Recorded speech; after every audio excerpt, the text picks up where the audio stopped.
श्री जी मिलती ही उसी को है जो पारिवारिक सुख, अर्थ सुख, साधना सुख का त्यागी होता है। कोई डरो मत। अगर कोई ऐसा कहता है कि तुम ये नहीं करते हो तो तुम्हारा पतन हो जाएगा, श्री जी नहीं मिलेगी, वो वासना का पुजारी बोल रहा है, श्री जी का नहीं। खुली बात है। श्री जी तो इतनी करुणामयी हैं, कैसे तुम्हें बताएं। तुम सोच करके केवल देखो कि आज श्री जी को मैं ये भोग लगाऊंगा, वो लग गया भोग। भावोत्सवेन भजताम रस कामधेनु। श्री जी प्रगट वस्तुओं की, अरे श्री जी के साधक जो होते हैं, ब्रह्मादिक के भोग सब विषम लागत ताई, नारायण ब्रज चंद की लगन लगी है जाए। अगर रुपया, फूल, बंगला और 56 भोग से श्री जी प्रसन्न होती तो ये पापी लोग खूब पाप करते और श्री जी को अपने अधीन रखते, लेकिन ऐसा नहीं है। इस मायाकृत संसार का त्यागी ही श्री जी का अनुरागी हो सकता है। जगते भयो फिरे बैरागी, वृंदावन रस में अनुरागी। अगर श्री जी के रिझाने की तुम्हारे अंदर बात है तो सबका संबंध छोड़ो, सबकी आशा छोड़ो, श्री जी रीझ जाएंगी। ये कभी कोई ऐसा अगर तुम्हें कहीं भी कह दे जाओ तुम्हें श्री जी कभी नहीं मिलेंगे, उसके पास है ही नहीं देने के लिए श्री जी। जो रुपया चाहता है, जो भोग सामग्री चाहता है, जो सांसारिक वस्तुएं चाहता है, वो श्री जी, जिसको श्री जी से प्यार होगा वो पापी को भी देखकर यही कहेगा, श्री जी कृपा करो और इसके हृदय को पवित्र कर दो, इसके हृदय को आनंदित कर दो। वो ऐसा कहेगा, तुम इतने रुपए नहीं दोगे तो तुम्हें श्री जी नहीं मिलेंगी। कभी ऐसी बातों को मन में मत लाओ, कभी चिंता मत करो कि श्री जी नाराज हो जाएंगी या श्री जी नहीं मिलेंगी। ये सब बकवास है। श्री जी तो उनको मिलती है जो श्री जी को प्यार करते हैं, जिनकी दृष्टि में न रुपया है, न पैसा है, न परिवार है, न संसार है, केवल श्री जी है। श्री जी उनको प्यार करते हैं। श्री जी 56 भोगों को प्यार नहीं करते हैं। ये सब मायाकृत भोग श्री जी नहीं पाते हैं। उसमें तुम्हारा जो भाव होता है वो श्री जी पाते हैं। कभी देखा श्री जी कोई पदार्थ पाया? इस घृणित पदार्थ, मलमूत्र बनने वाले पदार्थों से श्री जी नहीं रीझती। उसमें जो आपका भाव होता है कि मेरी प्यारी जो पाएंगी, वो भाव श्री जी ग्रहण करती है। वो भाव तो बिना वस्तु के भी हो सकता है, वस्तुएं एक भी नहीं और भाव किया तो भावोत्सवेन भजताम रस कामधेनु। कभी कोई डरो मत। आज दंभ का बोलबाला, पाखंड का बोलबाला हो रहा है। जहां देखो वहां रुपया रुपया रुपया, रुपया के बिना न सत्संग, रुपया के बिना न उपदेश, तो सब रुपया बढ़ाया भगवान।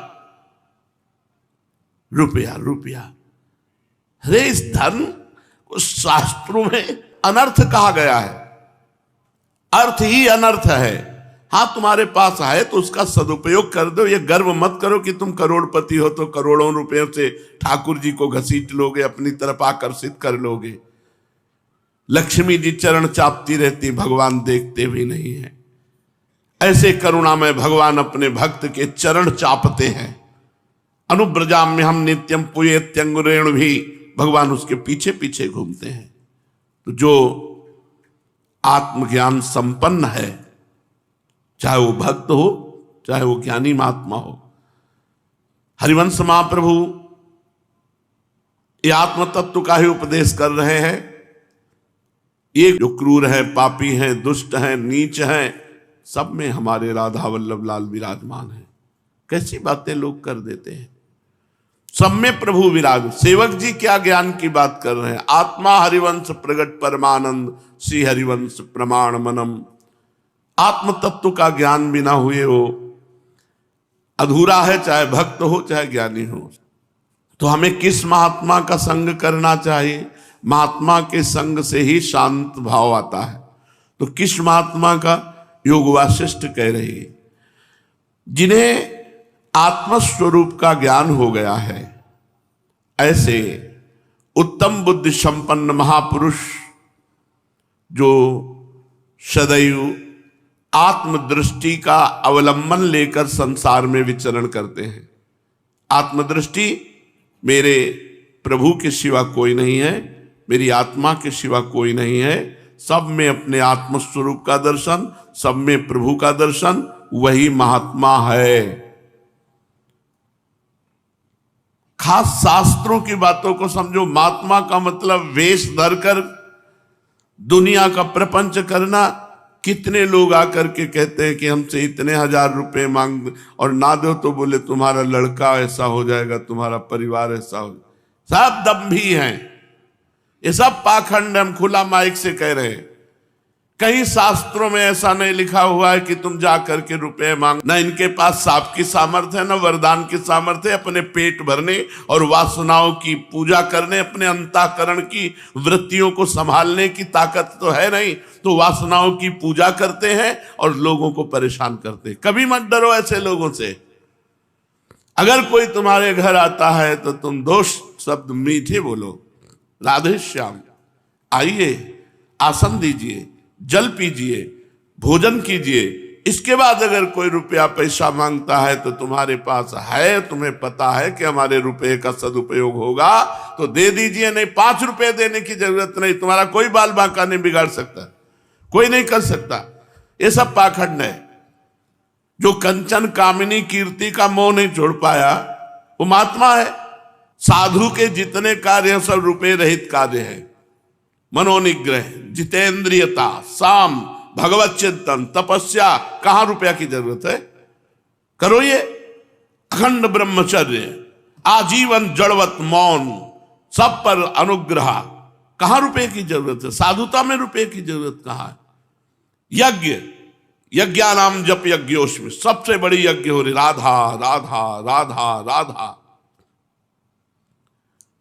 तो जो आत्मस्वरूप का ज्ञानी है, जो आत्मबुद्धि का, आत्मदृष्टि का अवलंबन करके संसार में विचरता है, जिसे न कभी शोक होता है, जिसमें न कभी कामना होती है, जिसको न कभी शुभ अशुभ की याचना होती, उसे महात्मा कहते हैं। महात्मा का मतलब पीला, लाल, काला, ये तो संप्रदाय के अनुसार वस्त्र हैं। स्थिति नहीं है तो उसी को दंभी कहा जाता है, उसी को पाखंडी कहा जाता है।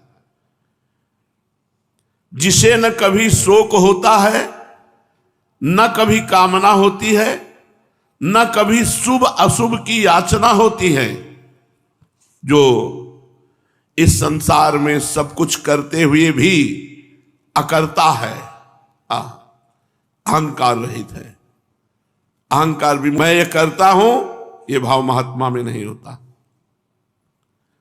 जो हे और उपादेय के पक्षपात से रहित होता है, किसी का पक्षपात नहीं, अच्छा और बुरा किसी का पक्षपात नहीं, सब में समान भाव। जो अपनी आत्मचिंतन की वृत्ति से सदैव आनंदित रहता है, उसे किसी वस्तु, व्यक्ति, स्थान से आनंद नहीं मिलता, वो अपने चिंतन से आनंदित रहता है। और जो सदैव पवित्र रहता है, शरीर पवित्र, हृदय पवित्र, स्वयं पवित्र, जो सदैव पवित्र रहता है। सत्शास्त्रों में प्रतिपादित जो सत्कर्म है केवल उन्हीं को करता है और सन्मार्ग पर चलता है, उसे महात्मा कहते हैं। जो अन्य लोगों की दृष्टि में आते हैं, जाते हैं, कर्म करते हैं, बोलते हैं, परंतु स्वरूप में न आते हैं, न जाते हैं, न कर्म करते हैं, न बोलते हैं। जो परमानंद स्वरूप परमात्मा को प्राप्त हो गए हैं और इस संपूर्ण संसार को इंद्रजाल रूपी माया का कार्य देखते हैं, ना वो संसार के किसी वासनाओं के पीछे दौड़ते हैं, ना किसी व्यक्ति के पीछे दौड़ते हैं। वो ये समझ रहे हैं कि संसार भ्रम मूलक है, ये संसार परित्याग करना है, और वो अपने स्वरूप में स्थित रहते हैं, उन्हें महात्मा कहते हैं। जो हर परिस्थिति में इष्ट का चिंतन करते रहते हैं, कृष्णाकार वृत्ति, रामाकार वृत्ति, आत्माकार वृत्ति, ब्रह्माकार वृत्ति, इसके अतिरिक्त उनके पास और कुछ नहीं उपाय। कृष्णाकार वृत्ति, भगवदाकार वृत्ति, ब्रह्माकार वृत्ति, ये महात्मा की स्थिति। वहां प्रपंच, ये बनाना, ये बिगाड़ना, ये करना, वो करना, ये सब, ये तो स्वाप्निक कार्यों में कौन रत रहेगा। उसकी दृष्टि पहले ही हो चुकी है, सब मिथ्या है, सब मिथ्या है। ब्रह्म सत्यम जगन मिथ्या, उमा कहूं मैं अनुभव अपना, सत हरिभजन जगत सब सपना। मिथ्या में काहे को उसकी दृष्टि रहेगी। हर प्रकार की स्थितियों में जो अपने इष्ट चिंतन में रहता है, जीवन पर्यंत केवल इष्ट का चिंतन ही जिसका लक्ष्य है, जीवन का एक ही लक्ष्य है, बस इष्ट चिंतन। शांत कहां से होता है? महात्माओं से। महात्मा कैसा? जिसका निरंतर जीवन भर केवल इष्ट चिंतन,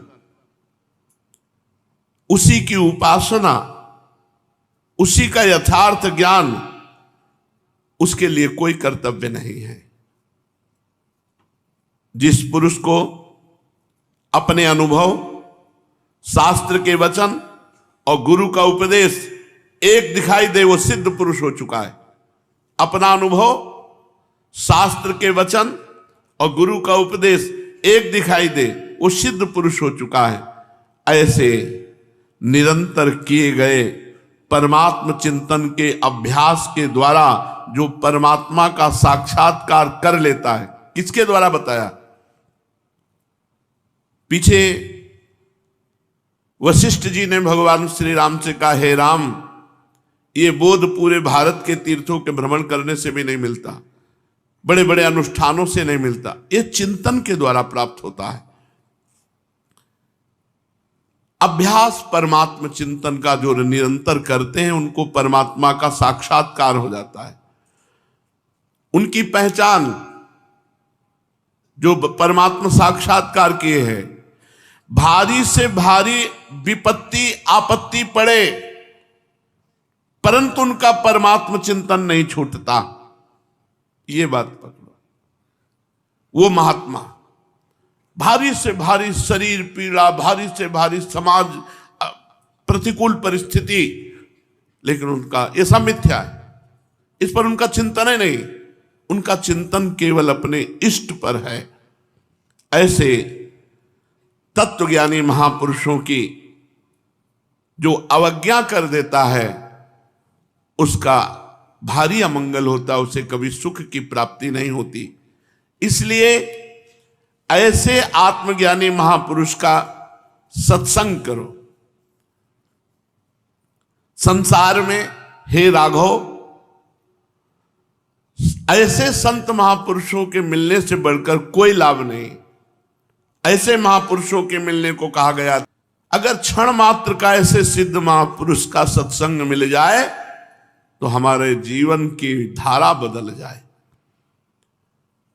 संत समागम मनुष्य का संसार सागर से उबारने में सर्वत्र विशेष रूप से उपकार करता है। अगर कोई संसार से उद्धार हुआ है या होगा या हो रहा है, तो संत समागम करने वाले का। जो महात्मा सत्संग रूपी वृक्ष से उत्पन्न हुए, विवेक रूपी निर्मल पुष्प की रक्षा करता है, उसे भगवदानंद रूपी फल प्राप्त होता है।